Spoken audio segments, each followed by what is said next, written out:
We're still waiting for funeral arrangements for South Carolina Senator Lindsey Graham. Fellow Senator Tim Scott said they are delayed until at least next week as planners work to accommodate national and international leaders who want to attend. Senator Graham died earlier last weekend of an aortic dissection, an unusual disease that is challenging to treat. Our medical expert, Dr. David Winter with Baylor Scott & White, joining me this midday to talk about this condition, how to prevent it if you can, and how to treat it.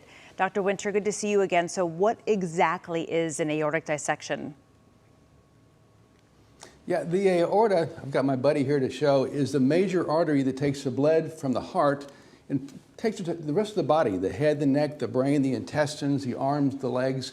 And when that aorta is diseased, that's when you can have a problem. Now, I want to use this paper towel roll to show if this is the aorta, there are 3 layers to the aorta: the inner layer, the middle layer, and the outer layer.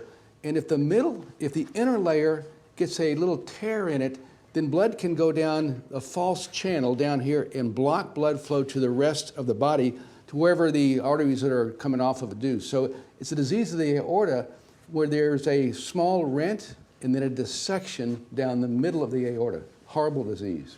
So what are the underlying causes? You mentioned disease, but what are the underlying causes of a dissection? Yeah, any disease that affects the aorta, atherosclerosis, where you get calcified plaques in the aorta, that can cause that.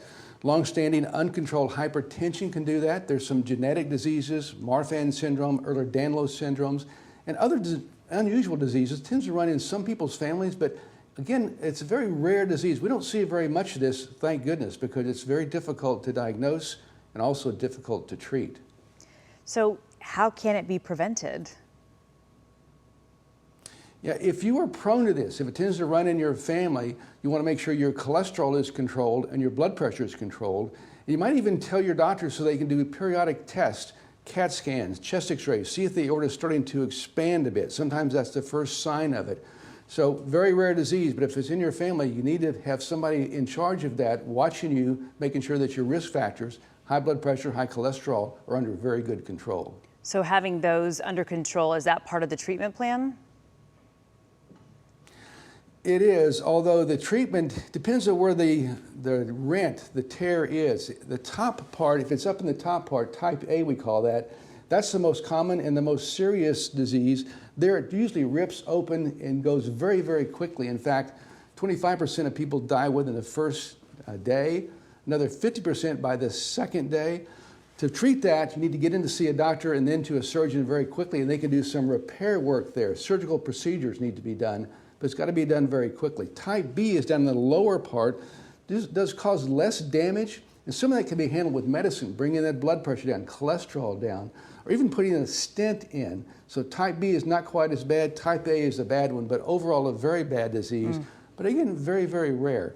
The main symptom is horrible, ripping, terrible chest pain, pain like you've never had before. If you get any of that, call to your emergency room right away. Let them check you out. But again, very rare. Sorry it happened to Dr. Graham, or Mr. Graham. He was a wonderful, wonderful person, I understand, regards to his family. But be careful with aortic dissections, bad disease, hard to treat, hard to diagnose early.